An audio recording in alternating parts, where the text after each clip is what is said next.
Lusa, uma série da agência Lusa. Um podcast que traz as reflexões das personalidades mais influentes da nossa sociedade sobre os temas atuais. Na Biblioteca Pública e Arquivos de Ponta Delgada, nos Açores, os escritores João de Melo e Nuno Costa Santos conversam e leem textos em que expressam a açorianidade. Moderado pelo jornalista da Lusa, Rui Paiva, o debate aborda o tema dos 50 anos de autonomia e o que define a identidade açoriana. Uma reflexão profunda dos dois escritores sobre os problemas socioeconómicos do arquipélago e aquilo que significa ser açoriano. Nós temos uma pergunta que serve de mote à reflexão, o que define a identidade açoriana. Nós sabemos que a autonomia, em 76, não nasce do vazio, nasce sobre uma reflexão sobre a identidade açoriana que remonta pelo menos ao século XIX, João Soares de Albergaria, em 1822, com a coreografia açórica, costuma ser apontado como um marco, podemos ir mais atrás, mas pelo menos é a partir daí que arranca este tipo de reflexão. Depois sabemos que há vários momentos, o primeiro movimento autonomista, o segundo, uma série de debates sobre as identidades açorianas, muitas vezes alicerçadas nesta componente também política que viria a originar de algum modo a autonomia. Eu sei que os nossos oradores prepararam um texto, cada um, sobre esta ideia de identidade açoriana e acho que é um bom ponto de partida para começarmos essa conversa. João de Melo, força. Queria propor a leitura de um pequeno texto. Eu penso que é pequeno, mas os senhores dirão. Um pequeno texto que levanta questões, levanta fantasmas e agita conceitos que talvez pudessem ser úteis depois ao diálogo com a ocorrência. Açores, 50 anos de autonomia constitucional. Começo. Um dia, já lá vão muitos anos, sentado à mesa com o presidente Mário Soares, falávamos de tudo, o que era, aliás, chapanagem de um homem vivido e sábio como ele, sobretudo no que concerne a memória pública e o testemunho do seu relacionamento com outros políticos. Veio ao caso o Estatuto Autonómico dos Açores e da Madeira como solução mais adequada à relação de compromisso e à soberania de Portugal sobre as chamadas Ilhas Atlânticas. Tudo isto depois de nos referirmos ao passado recente da nossa história colonial, que implicou o recurso às guerras, eu estive nela, ao golpe de Estado de Abril, à independência dos africanos e à de Timor. E acontece então a surpresa do dia. Mário Soares visitara Cabo Verde, de que então era presidente Aristides Pereira, falaram ambos do processo político e analisaram a situação socioeconómica daquele país. E eis que Aristides surpreende Soares, exclamando: "Ah, senhor presidente, se tivéssemos sabido o que era a autonomia, para que queríamos nós a independência de Cabo Verde." Nunca mais me saiu do pensamento esta espécie de brado arrependido e sincero do político do PAIGC, militante anticolonial e herói da independência da Guiné e do seu país. Passámos da surpresa à reflexão sobre o processo açoriano, que havia superado o movimento independentista da FLA, os anos de brasa da Revolução, e acabou por ver consagrada na Constituição o Estatuto de Território Autónomo. Não me imagino eu próprio cidadão de uns Açores independentes, mas muito pior ainda num eventual regresso à triste Portugalidade do salazarismo e das suas misérias, das quais fui vítima, como toda a minha família, hoje imigrada no Canadá e nos Estados Unidos. E eu, pobre João, atirado a um destino com tanto de lisboeta como de insular, condição de sempre e para sempre em mim. Consegui ser feliz em Lisboa, mas faltam esta felicidade tácita os rumores das vozes familiares. A minha geração açoriana imigrada, a inocência perdida e os sonhos traídos que fui deixando pelo caminho e atrás de mim. Paradoxalmente ou não, Tais ausências foram talvez o segredo da minha linguagem e também a afirmação da minha diferença. O caso é este: eu só me sinto completo quando desço do avião e piso terra açoriana. Então sim, há em mim essa sensação de completude que é só minha e de mais ninguém. Mas não vim para falar de mim. A autonomia é o caminho para uma condição. E por isso é também um horizonte. Esse horizonte promete um itinerário do presente para o futuro, com promessa e garantia de um modo de vida cada vez mais justo, socialmente liberto e próspero. Sabemos que a obra autonómica na paisagem humana das ilhas, sobretudo porque viemos ao mundo num tempo em que ainda nos permite a comparação com o passado. É a consciência desse processo entre o realizado e o que falta ao cotidiano do povo dos Açores que nos mantém em estado permanente de alerta quanto ao procedimento das políticas de relação entre o chamado continente, entre aspas, e as nossas ilhas. É elementar conhecer os encargos sociais e permanentes da autonomia. Conto-vos outro episódio marcante dos meus diálogos com os políticos açorianos. Um deles, Reis Leite, secretário regional da Educação e Cultura, deu-me em tempos conta da seguinte hipótese absurda, apenas exemplar. Diz ele: ficaria mais barato ao governo da região instalar toda a população da Ilha do Corvo em Lisboa num hotel de 5 estrelas e com pensão completa do que os encargos do seu habitat insular. E explicou-me: o Corvo precisa de escolas e professores, de uma estação de correios, de um centro de saúde com médico e enfermeira, de uma repartição de finanças, de comunicações e outras ligações de urgência com o exterior, de um padre e sacristão, enfim, tudo o que em regra assegura a normalidade da vida comunitária. Não foi necessário dizer-me mais nada. Tanto mais que esqueci-me de dizer, os Açores também precisa das Forças Armadas, obviamente. Não foi necessário dizer mais nada, tanto mais que o fez com a sua humanidade de homem culto e solidário. Nós, teóricos de rua e esplanada de café, temos solução e remédio para tudo. Sejamos também críticos e exigentes dos políticos, das políticas autonómicas, mas não demagogos nem intelectuais de fachada e de lencinho em bico no bolso do peito do casaco. Reconheçamos o espírito e a obra do nosso Estatuto Autonómico. Todas as ilhas têm aeroporto e cais de embarque, o que não existia antes. Vias e estradas de aproximação do campo às vilas e cidades necessárias e condições únicas para a indústria turística das suas paisagens. Olhemos para a sociedade açoriana, onde tudo está feito e sempre por fazer. Dela nos falam, com o fragor e o alarme da tragédia, as estatísticas sociais: desemprego, pobreza endémica, abandono escolar, vícios de perdição de todas as idades, baixa natalidade e perda cotidiana da ideia de felicidade.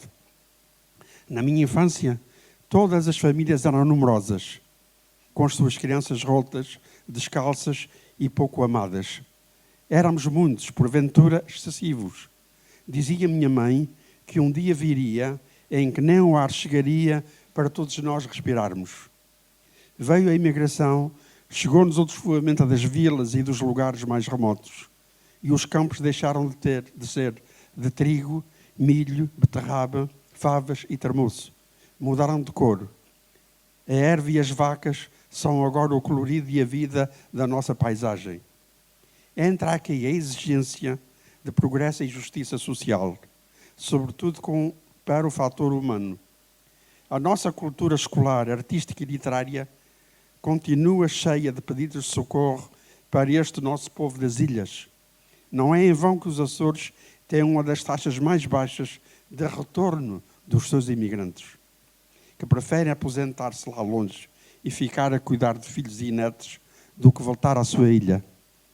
Paradoxalmente, a horda portanto, hordas dos ditos continentais que continuam a preferir férias nas Caraíbas, quando têm à porta um mar português e estas paisagens insulares que são do mais belo e humano e que eles não encontrarão nas longínquas paragens que os seduzem à viagem e à descoberta.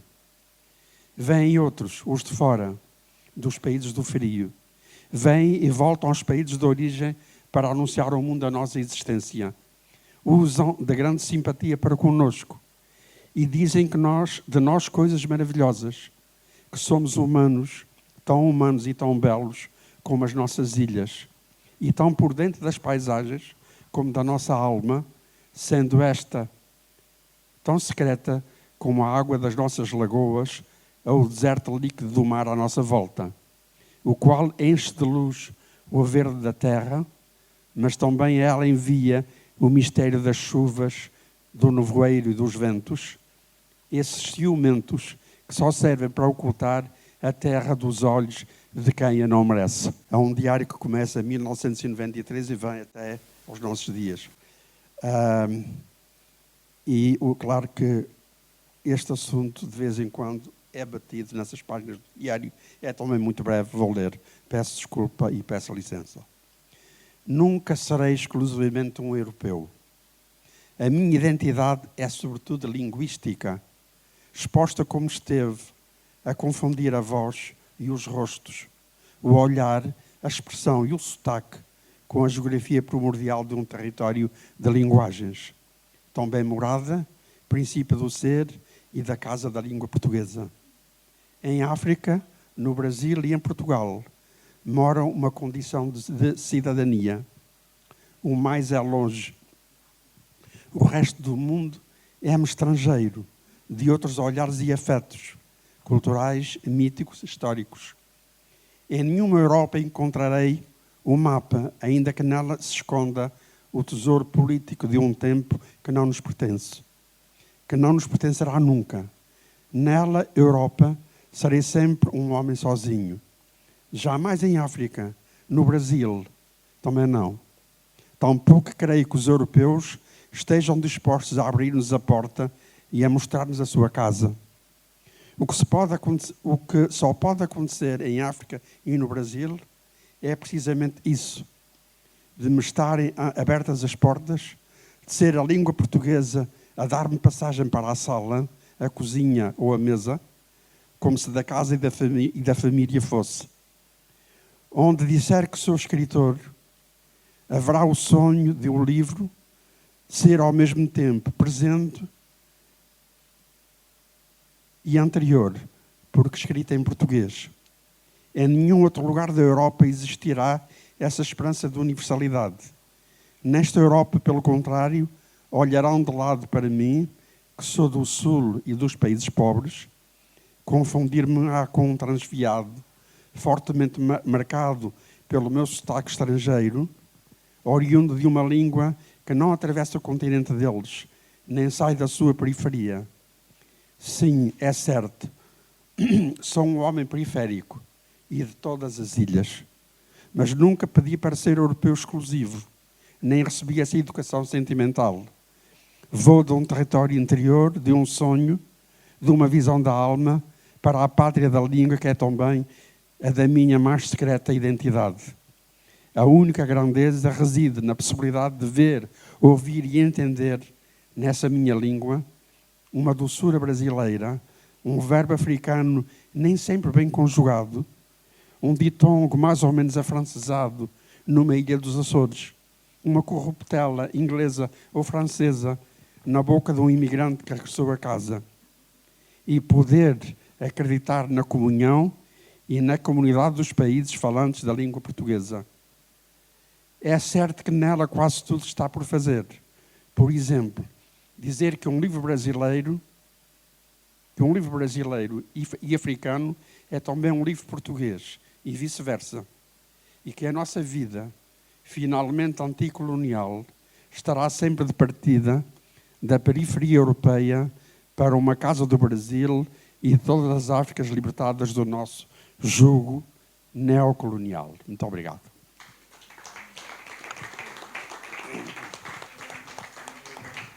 Muito obrigada, João.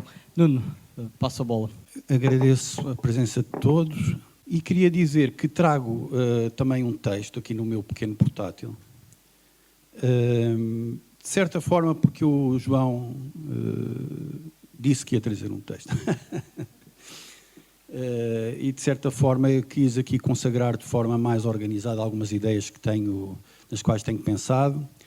E este momento de conversa e de pensamento aparece numa altura em que estou a acabar um livro justamente sobre os Açores, sobre a açorianidade, sobre o tempo em que vivi na Terceira, sobre os Açores a partir do bairro do Corpo Santo em Angra do Heroísmo, sobre a forma como vi as rimas internas entre as ilhas e esta ideia utópica, impossível, sempre a perseguir, de Açores. Porque eu acho que a conversa a seguir pode ser muito interessante. Começo por aqui como tenho começado ao falar dos Açores. Sempre que espreito os pequenos presépios de casas distribuídas na assombrosa paisagem destas ilhas, penso na insensatez, sobretudo na dos povoadores, em habitar um arquipélago atlântico entre a Europa e a América, segundo as crónicas oficiais, descoberto por portugueses em 1427. Imagina antepassados que não há muito o habitaram em casas frágeis, em infraestruturas desprovidas, num dia-a-dia de trabalhos fundos, literalmente na terra, intercalados por desejos de imigração. Houve, insisto, uma comovente insanidade em decidir vir viver para os Açores e em ficar. Só considerando esse dado se pode fazer o esforço de tentar perceber um arquipélago que, em extensão, entre o extremo ocidental e o extremo oriental, tem 600 quilómetros e, em especial nos primeiros tempos, logo depois do povoamento por alentejanos, algarvios, minhotos e flamengos, muito insensato habitar nestas ilhas ultraperiféricas, parte de um país na sua superfície continental durante séculos periférico e que se mantém longe a 1500 km de distância, só alcançáveis pelo ar e pelo mar. Em todo o caso, a teimosia dos açorianos persiste. Não se pode falar de identidade açoriana sem nomear a palavra açorianidade, termo plural, complexo, que é questionável, sim, se aparecer em termos cristalizados. Mas ainda assim é necessário e é capaz de compreender uma parte importante do que é e pode ser o arquipélago. Um termo bem mais conhecido e discutido dentro do arquipélago do que nas cafetarias culturais da nação. Queria aqui dizer, não sei se sabem, que por alguma razão o dicionário do Word aponta a palavra açorianidade como erro. Não direi que é por aversão, mas sim por desconhecimento. Apesar de haver exceções motivadas sobretudo por mediáticas conveniências, o país continental pouco sabe da identidade plural das ilhas açorianas. Não conhece os Açores para além do postal e de 2 ou 3 lugares comuns. A culpa é do país, mas também nossa. Nós, açorianos, não temos contado suficientemente os Açores fora dos Açores. Lembremos que foi o terceirense Vitorino Mésio que inventou em 1932 a palavra açorianidade, inspirado em hispanidade e argentinidade de Miguel de Unamuno. E espero que a argentinidade hoje não seja feliz. Definiu os açorianos identitariamente nestes termos. Como homens, estamos soldados historicamente ao povo de onde viemos e enraizados pelo habitat a uns montes de lava que soltam da sua própria entranha uma substância que nos penetra, que condiciona a nossa maneira de ser, a nossa psicologia, a nossa psique também e a nossa geografia. A geografia, como sabemos, a grande frase do Nemésio, para nós vale outro tanto como na história. Entendo, sim, o ceticismo em relação ao entendimento cristalizado da açorianidade. Novos tempos sugerem novos vocábulos para definir o que é isto de ser açoriano. O meu entendimento, que percebe essa necessidade de escavar diferentes formas de entender a vida e a cultura no arquipélago, prefere outro trilho. O de receber de Nemésio o que Nemésio intuiu, inspirado noutras latitudes, e o de integrar nessa açorianidade toda uma série de condimentos, formas de estar, vivências, algumas delas de quem todos os dias chega de outro país e resolve aqui lançar âncora. O de aceitar a palavra açorianidade, que é uma boa palavra, e não se encontrou ainda uma melhor para definir uma condição e um sentimento comum açoriano. Eu digo, se houver um concurso de ideias para arranjar uma palavra melhor, eu posso, enfim, rever esta minha posição e achar que essa palavra é melhor do que a açorianidade. Até agora não existiu e é uma palavra boa. E é importante lembrar que o Nemésio não foi totalitário nessa definição. Dentro da açorianidade, definiu de forma subjetiva, intuitiva, como ele era assim, mas de grandes intuições se faz o mundo, definiu diferentes tipos de açorianos, não é? Sobre o fundo da ideia da açorianidade, há dados inegáveis que o autor de Corsário das Ilhas identificou. O isolamento criou, apesar dos feitios heterogéneos, rimas dentro do arquipélago. O peso da religiosidade, devido a abalos inclementes, é fortíssimo e tem no Espírito Santo uma prática identitária, como sabemos. A força dos elementos é comum a todas as ilhas. O mar e a energia vulcânica também. Em território nacional só há grotas por aqui, e agradeço teres nomeado a revista Grota. A meteorologia e o capacete de hoje são os mesmos. A realidade das 4 estações num dia também.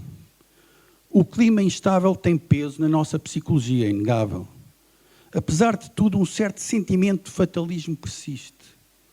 Uma mistura de coragem e de ceticismo também.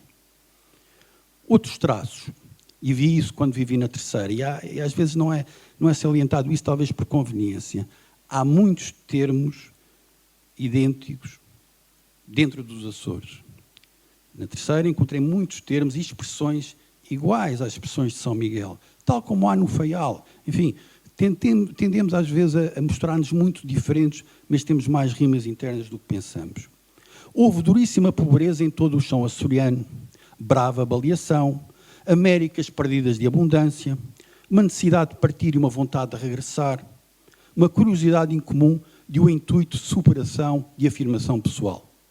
Claro que as identidades se criam e se aprofundam. Não são fixas, recebem influências, contributos. As identidades duvidam de si próprias e isso é salutar. Onésimo escreveu e bem que a açorianidade deverá ser a superposição de todas as visões que dela se tem. E que é fundamental deixá-la sempre em aberto, tornando sempre possível o surgimento de mais uma. E aqui o comentário é meu. Nemésio, com a sua bonomia, não se importaria de receber os melhores contributos para uma ideia que ele intuitivamente desenhou. A açorianidade também cada vez mais a vocação anfitriã dos Açores. Somos um lugar anfitrião, um lugar que recebe, um lugar vocacionado para receber, que pode e deve aprender a receber melhor. Turismo de natureza, de vivências e tradições e esperemos mais turismo cultural. E faço uma referência à excelente causa que seria a concretização nos Açores, e sei que a Assembleia Legislativa Regional já aprovou, enfim, juridicamente não sei, mas um documento a favor desta causa, a criação nos Açores do Museu Nacional de Arqueologia Náutica e Subaquática. Isto é fabuloso. Isto é os Açores como lugar anfitrião, neste caso dos descobrimentos consagrados no Museu Nacional, que vai gerar certamente interesse e visitas. É também de referir que o arquipélago, mantendo a sua identidade popular, capaz de juntar um povo, como o Espírito Santo, está cada vez mais diverso e plural. Há uma coabitação entre tradição e experiência. As festas do Senhor Santo Cristo dos Milagres coabita com o alternativo e mundano Festival de Tremor. E há outros gestos, como o Santa Maria Blues, o Angra Jazz, o Ocantoc, o Festival Maravilha no Faial e grupos de teatro como os Cães do Mar. A açorianidade tanto mora na sentença antes morrer livres que em paz sujeitos, como na dupla de perguntas que todo o regressado aos Açores, não sei, João de Melo, se vais te reconhecer nisto, o recém-regressado aos Açores ouve sempre: quando é que chegaste? Quando é que te vais embora? Não é por mal que se faz isto, é porque há um sentimento de que alguém está a chegar e alguém nos vai abandonar. Isto é perfeitamente normal. A açorianidade também mora no cantor micaelense Romeu Bairros, a interpretar na angrense Casa do Sal o melancólico hino Eu Não Vou Chorar, do rapchinho, e digo isto com carinho, Sandro G. Ou simplesmente ver o nome Açores nos pacotes de leite das prateleiras da Continental Padaria Portuguesa. Sim, não se julgue que a açorianidade não passa pela economia. Os Açores são, por exemplo, o seu vinho, cada vez mais, produto cultural, que se vai afirmando em diferentes contextos. Uma renovada açorianidade também está na decisão, em 2020, de 2 não-açorianos, que é a Vânia Chagas e o Gustavo Fernandes, de irem viver para o Corvo e daí terem fundado, em 2021, o primeiro jornal da ilha, o Tramela Aberta, que teve 12 edições, e mais recentemente criaram o Silent Book Club, um clube de leitura, gesto que levaram recentemente à graciosa a ilha mais esquecida dos Açores. E também a açorianidade é um movimento das novas gerações que já emigram não para os Estados Unidos e para o Canadá, mas para a Europa. Para a Espanha, França, Alemanha, Inglaterra, Noruega. Se queremos falar da açorianidade hoje, temos de os englobar, temos de escrever sobre eles, literariamente, temos de os estudar. É um novo movimento. Às vezes perguntam-me, o que é a açorianidade? E eu respondo, anda a investigar. Sem que inclui os temas identificados por Nemésio, e está a ganhar um novo dicionário e uma nova gramática. É preciso fixá-los, nomeá-los, provocá-los. Em todo o caso, para além desse espicaçar, há sentimentos que ficam, que chegam do mar e da ressalga e têm pouca explicação. Eu estava a falar disso com o meu pai hoje e ele lembrou-me isso. Há a serenidade dos conceitos e há a serenidade do sentimento. Não é? Do sentir, que não tem possibilidade de ser explicado em palavras. As palavras não chegam lá. É um sentimento, de vez em quando adormecido, como os dos vulcões das ilhas, e sempre pronto a reacender-se. Perguntam o que é a açorianidade e digo, visitem no Dia dos Açores, muito contemporaneamente, os murais dos açorianos das redes sociais e vão ver uma bandeira e uma palavra meiga de exaltação. Um sentimento de pertença, de autonomia, de orgulho. Ouçam uma boa versão da Chamateia, está aqui o meu amigo António Melo Sousa, o escritor da canção, da letra da canção. Ouçam uma boa versão da Chamateia, declaração de se ser deste lugar, desta cultura, deste modo basáltico de significar, em estar apegado a um território que teve de se fazer valer, antes de mais a si próprio, para sobreviver e crescer. Para os que dizem que a açorianidade não existe, e está aqui o meu amigo, não gosta muito desta palavra, o Pedro Arruda, eu digo, olha, a açorianidade tem um lado de ficção. Pois tem. Se calhar não existe. Totalmente, pelo menos.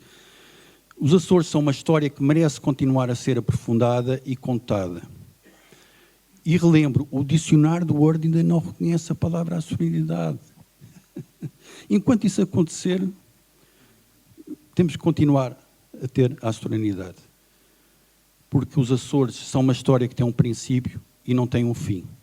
Ainda temos de nos explicar a nós próprios, primeiro, e depois temos que nos explicar ao mundo. E temos de nos explicar com as palavras que nos constituem. Muito obrigado. Muito obrigado, Nuno.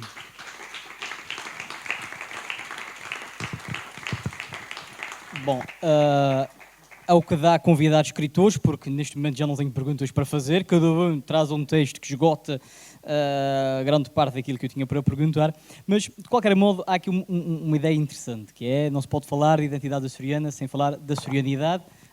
O Nuno já fez a contextualização, há um conceito que surge até antes de se vir falar em Portugalidade, e acho que isso também é interessante, mas muitas vezes os Açores são uma espécie de ficção, porque esta realidade una da região arquipelágica, muitas vezes, mesmo 50 anos após a autonomia, continua a ser uma dificuldade. E além disso, num mundo global, onde cada vez mais estamos cada vez mais parecidos uns com os outros, eu pergunto, João de Melo, se ainda faz sentido falar da açorianidade. Faz, obviamente, muito sentido falar em açorianidade. E eu próprio não tenho nenhuma reserva em relação a esse termo. Já relativamente à questão subjacente na área da literatura, que lida com o conceito da existência de uma literatura açoriana, eu já ponho aí alguns pontinhos de reticência. Foi uma grande discussão polémica e ainda não está acabada essa discussão de se existe ou não uma literatura açoriana? E digo mais, reparem, digo o seguinte, nós podemos também servir-nos de alguns exemplos. Comparemos, literariamente falando, comparemos os Açores com a Madeira. E comparemos também Cabo Verde com São Tomé e Príncipe. Nós diremos que os Açores têm, efetivamente, literatura desde os primórdios, e têm grandes nomes. O principal deles está aqui no jardim, neste monumento que eu quis visitar há bocadinho. E a Madeira, nem por isso. Cabo Verde está cheia de literatura há muito tempo. Resta saber quem é que eles consideram escritor cabo-verdiano. Se também consideram os portugueses que lá viveram e que, apesar de nascidos cá, que se debruçaram sobre aquelas temáticas, etc. Mas São Tomé e Príncipe agora tem o escalema na música, que talvez seja, digamos, um género de literatura, de fuga para a frente. Não, o resto não existe. Mas aqui há poucos anos, e é só mais este exemplo, aqui há poucos anos fui convidado para ir a Cabo Verde falar, como aqui, e caí no meio de uma sessão onde abundavam os escritores cabo-verdianos. E para meu espanto, não sei quantos anos depois da independência, eles estavam a discutir se havia ou não uma literatura cabo-verdiana. Ora bem, o processo político está aí, é evidente e é óbvio, é longo, vem dos primórdios, tal como o nosso. O nosso até, digamos que é anterior. E, no entanto, eles têm esta dúvida e a literatura aqui não surge como, digamos, um desejo da literatura, ela mesma, para a discussão.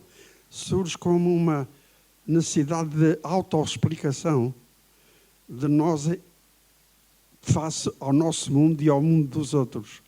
O Nuno leu um texto muito, muito bem feito e não se esqueceu de algo muito fundamental. Ele nomeia quase no fim do texto a dicotomia entre experiência ou memória, ou seja o que for, e sentimento. E o sentimento, no meio disto tudo, é absolutamente fundamental para nós abordarmos conceitos que são voláteis, que navegam um pouco no ar e que cada um, digamos, vai buscar aquilo que espera colher deles. Se me permitem, também me dou a mim como exemplo, embora não tenha pensado muito nisso, mas por que razão é que, tendo saído daqui aos 11 anos de idade para estudar no continente e tendo ficado lá, a viver concretamente em Lisboa, tendo ido à guerra colonial, tendo colaborado, tendo vivido profundamente o tempo e o processo português. Por que razão eu digo, como disse há pouco no meu texto, que só me sinto completo quando chego e piso o chão da ilha? Isto é mistério, não é mistério nenhum. Tem a ver com a natureza profunda daquilo que em nós nos explica e nos projeta também para o mundo. Mas permita-me, João, este sentimento não é um sentimento que acontece a qualquer pessoa que regressa à casa? Qual é a particularidade da açorianidade ou destas identidades açorianas? A diferença, as pessoas que querem regressar e que não conseguem, talvez tenham mais legitimidade para aferir esse sentimento de regresso, de completude. Não é o meu caso. Se eu quiser, amanhã venho viver para os Açores. Simplesmente não está, digamos, não está no meu horizonte, nos meus projetos, nem vai acontecer. Há como que uma espécie de orfandade daquilo que se perdeu e que se deixou para trás quando se partiu.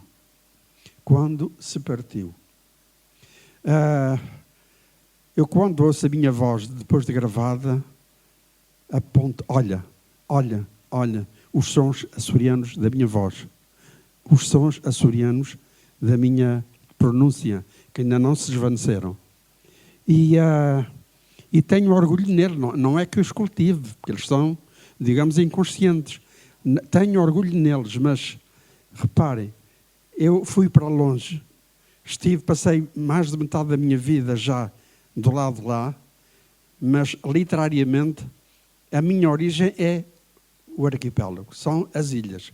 O conceito de ilha para mim é um conceito de eternidade à minha medida, tal como a minha infância. A única coisa que no escritor é eterna é a sua infância. É aquilo que alimenta a vontade de escrever, de projetar os mundos, de escrever ficção comparativa, ou de propor os lugares e os tempos e as pessoas à realidade de outra. E felizmente, que isso tem sido reconhecido no meu caso e também noutros, nós temos de facto uma literatura muito rica e muito dinâmica, que continua acesa no dia e na noite. E quem fala de literatura fala de muito mais. Temos, obviamente, o temperamento, temos a arte de trabalhar, temos a arte de preguiçar, também, que é muito nossa. Temos a arte da fuga para a frente. Nós temos aquilo que somos e somos aquilo que sentimos. Obrigado, João. Nuno, já falaste de Onésimo Titone de Almeida. Onésimo tem um texto, filósofo, académico, mas Onésimo tem um texto em que fala da açorianidade como ponto de partida e não como ponto de chegada. Essa ideia de futuro parece-me interessante. Ele diz até a certa altura que se é possível chegar-se próximo de um consenso sobre o passado da açorianidade, o que ela foi até aqui, não se pode fazê-lo para o futuro. Ele constrói-se no acontecer cultural do dia-a-dia dos açorianos. Como é que então se reinventa a açorianidade? A açorianidade reinventa-se, antes de mais, com a circulação dos açorianos dentro do arquipélago. Porque há muito poucos, vou dizer aqui uma coisa, há muito poucos açorianos nos Açores. Não, isto não é uma tirada xenófoba à chega. Há muito pouca gente com vivência arquipelágica no arquipélago. A dimensão da região, de 9 ilhas. Não é? Exatamente. E para isso é preciso circular, é preciso ir às outras ilhas, é preciso ouvir. Eu vivi 4 anos na Terceira e percebi que isto só vai lá com a quebra dos preconceitos e a conversa é fundamental. Eu também estava lá e ao fim de 3 ou 4 copos o terceirense dizia: isso em São Miguel é tudo para São Miguel e tal. Sofreste bullying? Uma vez sofri um bullying mais desamável, digamos assim. Outras vezes era aquela brincadeira. Mas eles depois, ao fim de 4 anos, já me aceitavam e tal. E fui...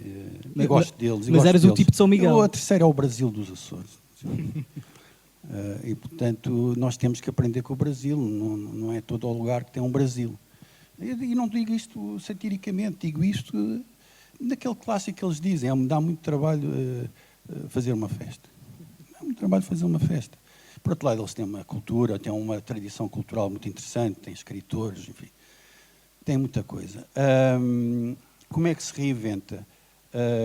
Continuando a aprofundar, continuando a pesquisar. A ideia da pesquisa é fundamental. Há um pensador, e para não dizerem que estamos a ser facciosos, que é o Eduardo Lourenço, que está num texto, num volume organizado, enfim, pelo IAC, Instituto Nacional de Cultura, em que ele diz que a autonomia, mas no fundo a autonomia confunde-se com a soberanidade, isto é tudo. São tudo conceitos que se vão... Eu não estou a falar autonomia como conceito político, jurídico ou político, estou a falar como simbólica, não é? ele disse que a tendência da autonomia e da soberanidade é o aprofundamento. É o aprofundamento. Foi o Eduardo Lourenço que disse isso, não foi um militante faccioso independentista. Portanto, isto é da natureza das coisas, é da natureza dos lugares, nunca perdendo, cá está. Isto não tem nada a ver com fechamento ao mundo. O meu entendimento da soberanidade e da autonomia é totalmente plural e aberto, e há bocadinho disse. Uma visão de um estrangeiro pode ser fundamental para redefinir certos aspectos da soberanidade. Fundamental. E temos uma comunidade, não são muitos, mas são interessantes. Por exemplo, nas flores há muitos, em termos de número, não é? E muitas vezes essa resistência que aparece em torno do conceito de açorianidade é também porque o conceito banalizou-se, né? Em qualquer discussão no espaço público, no debate político, é muito comum ouvir a açorianidade, muitas vezes, por diferentes pretextos. Essa banalização contribui para aproximar ou contribui para desvalorizar? Pode cansar, mas é necessária. Eu vou dizer outra coisa. A açorianidade é muito mais importante do que a portugalidade. Porque isto é fragmentário, isto tem muito mar pelo meio, isto construiu-se com divisões, isto mantém as divisões de outra forma. Portanto, a açorianidade é um conceito que não une, mas aproxima. Nós, no Portugal, é um território contínuo terrestremente. Não é? E às vezes esquecemos que a distância que vai de Santa Maria ao Corvo é a mesma que vai do Minho ao Algarve, sensivelmente. E, portanto, é mais necessário haver essa nomeação. Agora, é preciso não tentar redefini-la, tentar aprofundá-la, arranjar novos símbolos, para além da pomba do Espírito Santo. É preciso ir para além disso. Atenção! Nada contra a pomba, não é? Nada contra a pomba. Isso parece um slogan, não é? Nada contra a pomba. O Espírito Santo é fantástico. Eu vivi o Espírito Santo na terceira, ali à minha beira. Aí a terceira é menos hierarquizada socialmente do que São Miguel, por exemplo. Toda a gente vai ao Espírito Santo, toda a gente se senta à mesa. Aqui, às vezes há uma distância. Olha, vai haver um Espírito Santo ali, será que eu vou, será que não vou? Eles já estão sentados. Portanto, há um lado de partilha maior. Fabuloso. O Espírito Santo é comunitarista, não há títulos à mesa. Agora, não basta. É preciso integrar estes novos eventos. Podes dizer, o Festival de Tremor é de elites. Mas as elites também definem um povo, uma identidade. Repara, na Irlanda é definida identitariamente por James Joyce, Samuel Beckett, Lawrence Stern, Yeats. Por que não? Porque não também não irmos por artistas, por convivências culturais. Não temos que... Tudo bem com a dimensão popular, fundamental, vem do coração, mas não é só. Não tenho nada aquela ideia de que a identidade é só a identidade que vem das tradições populares. É, mas também com outras dimensões. Vamos cruzá-las. Aliás, esses eventos que eu falei, de alegadas vanguardas, cruzam muito isso. E trabalham nas dispensas de rabo de peixe, cruzam artistas bascos com as tradições. Eu acho que isso é um caminho. Uma das questões que muitas vezes é lembrada até para colocar em causa a autonomia, ou pelo menos o sucesso da autonomia, está relacionada com os problemas sociais que ainda persistem. Em 50 anos de autonomia, os Açores continuam a nível da pobreza, da exclusão social e da escolarização, muitas vezes na cauda do país e até em alguns casos na cauda da Europa. Isso mina, de algum modo, o sucesso destes 50 anos de autonomia? Naturalmente, não é? Ninguém aqui é adepto da pobreza nem da necessidade. E acho que Portugal devia parar um bocadinho e pensar um pouco mais nas suas ilhas, para lhes dar mais meios e mais caminhos até de aproximação a eles, Portugal continental. E se a gente comparar a obra física feita no arquipélago da Madeira, nomeadamente pelo Alberto João Jardim, que é uma pessoa que não tem muito da minha simpatia política, mas ele furou aquelas montanhas todas, ele abriu vias, ele ligou os lugares recônditos e tornou, digamos, o longe muito perto. E o Alberto João Jardim teve sempre uma máxima, que era esta: alguém há de pagar.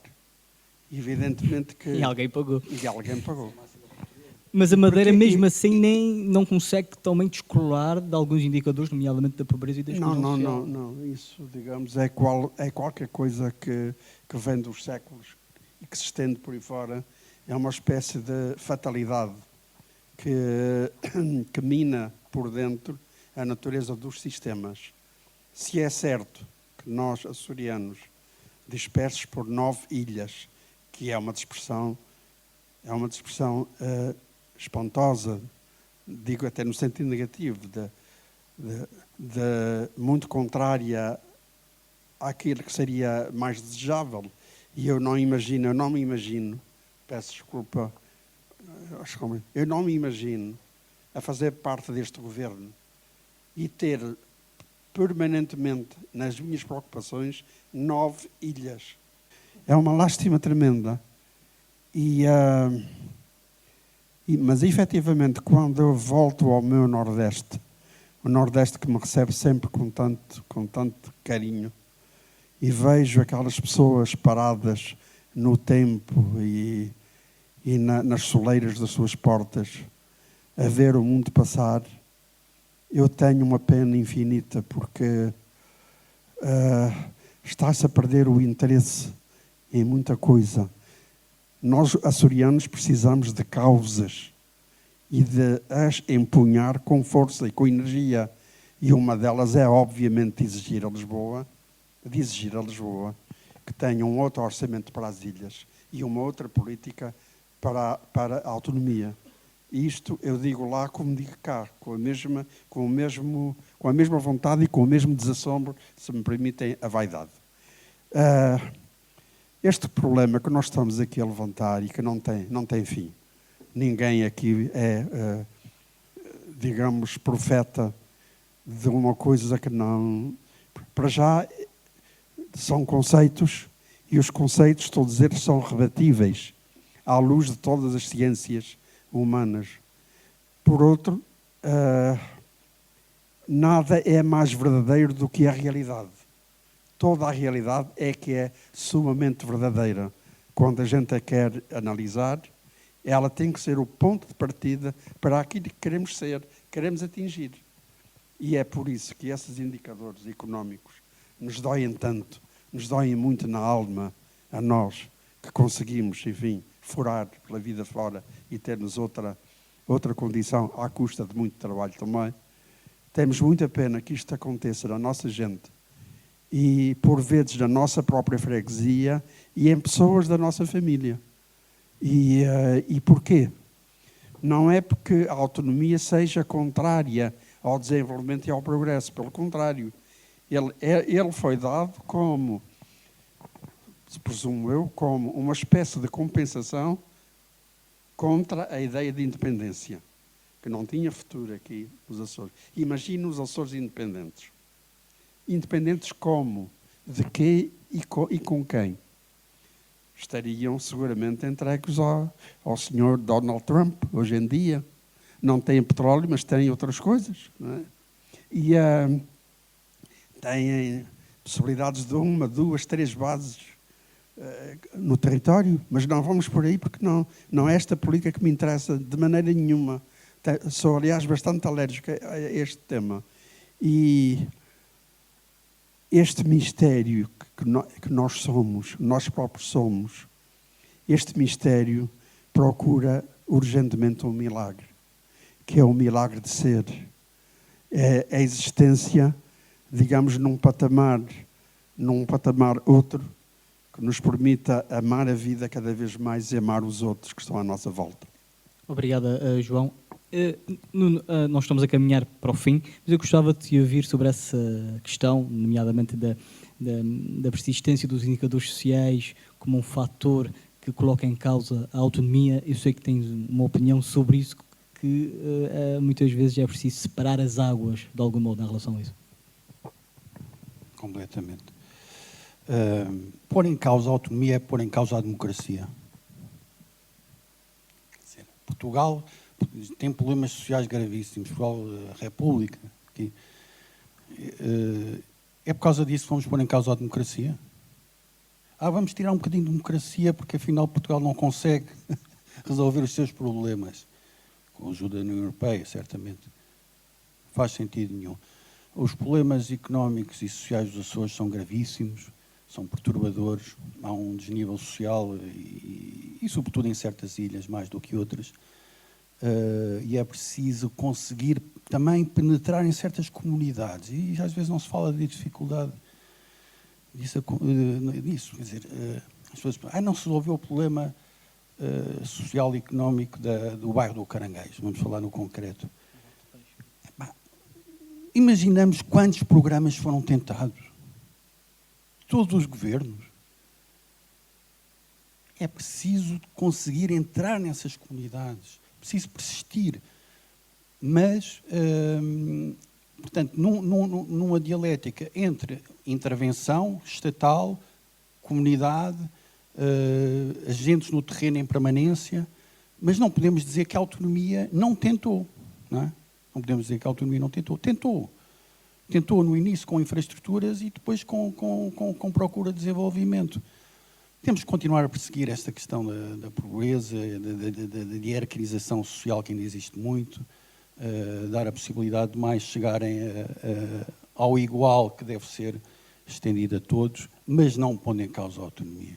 Não, isso não faz sentido nenhum, Mas de vez em quando essa conversa vem ao de cima hoje em dia. E agora nos 50 anos essa conversa apareceu. Apareceu, não, é preciso dar um passo atrás. O quê? Vais dar um passo atrás na democracia? Não sei se estás num bom caminho. A autonomia, e o João disse, é uma, digamos, tem a ver com duas questões. Uma, as reivindicações ancestrais dos açorianos. Não são todos os açorianos, tudo bem. Sim, e não parecem 76 do vazio, não é? Eu comecei por dizer isso porque às vezes parece que a autonomia nasceu como algo esporádico apenas devido à conjuntura do tempo. E não, havia um caminho trilhado. Uma reflexão feita. Havia movimentos autonómicos. Há um jornal de São Jorge, Grandilha. Os jornais de São Jorge, muito ativos durante um tempo, tinham reivindicações autonómicas, não veio só das ilhas principais. Principais no sentido, no sentido geográfico, tamanho. Não estou aqui com coisas. Até tenho uma pessoa que diz que São Jorge é o coração dos Açores. E percebo, é muito valorizar. E viver nas Fajãs no início. Se eu disse que vir para os Açores povoar, ir para as Fajãs povoar, podemos imaginar o que é que seria. Portanto, eu acho que já respondi a isso.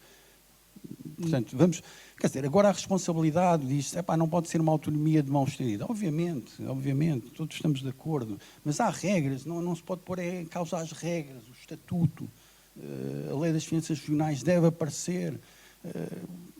Isto é óbvio. Agora, a responsabilização política, obviamente, a responsabilização financeira, mas isso faz parte do jogo político, isso faz parte da relação entre a República e as regiões autónomas, isso faz parte do escrutínio eleitoral das pessoas. Se estão a perceber que há uma autonomia de mão estendida, podem penalizar quem está a praticar. Não é? Nós estamos mesmo prestes a terminar e para terminar fazia uma pergunta, quer ao João de Melo, quer ao Nuno Costa Santos, virada para o futuro. Estes 50 anos foram marcados por uma evolução do ponto de vista infraestrutural, até mesmo social, em vários indicadores, à semelhança do que aconteceu no país e na Europa.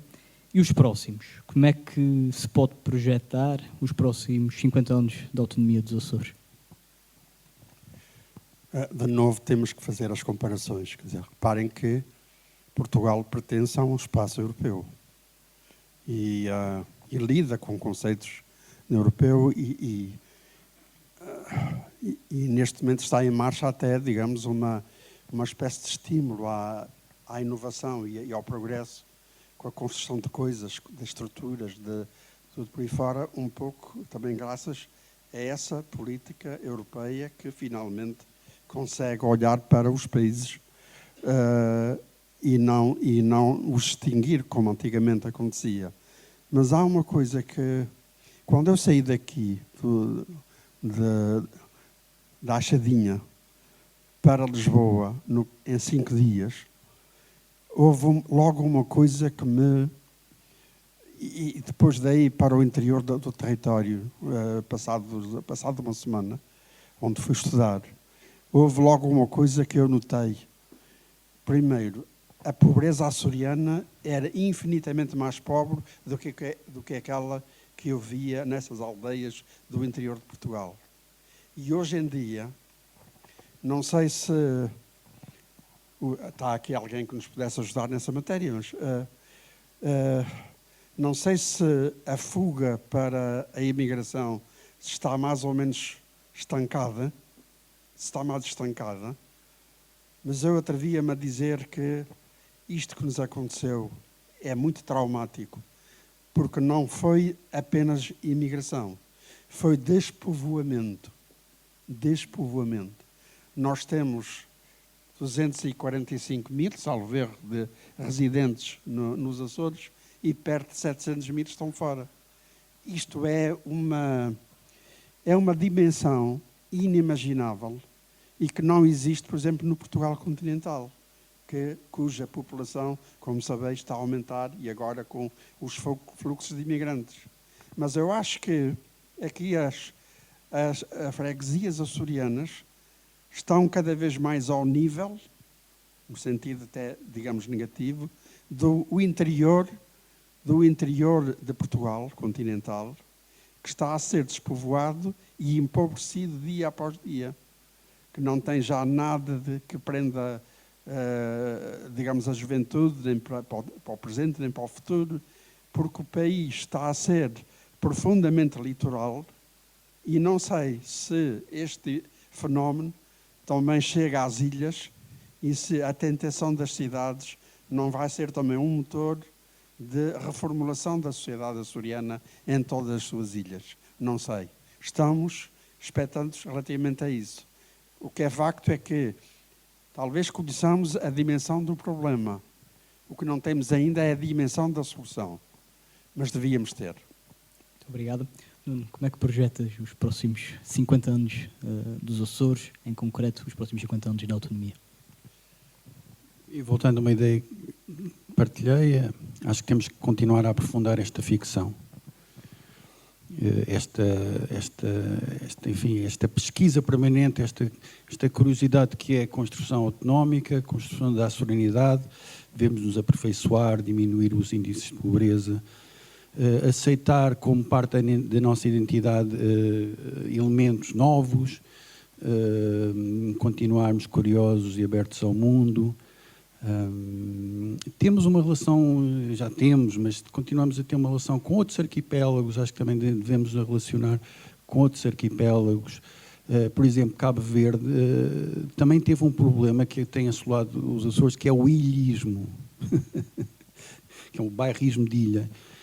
E isso aconteceu, isto faz parte da condição insular, isto não é estranho. Temos que continuar a aprender com outros arquipélagos, temos que nos relacionar com eles e com todo o resto do mundo, não é?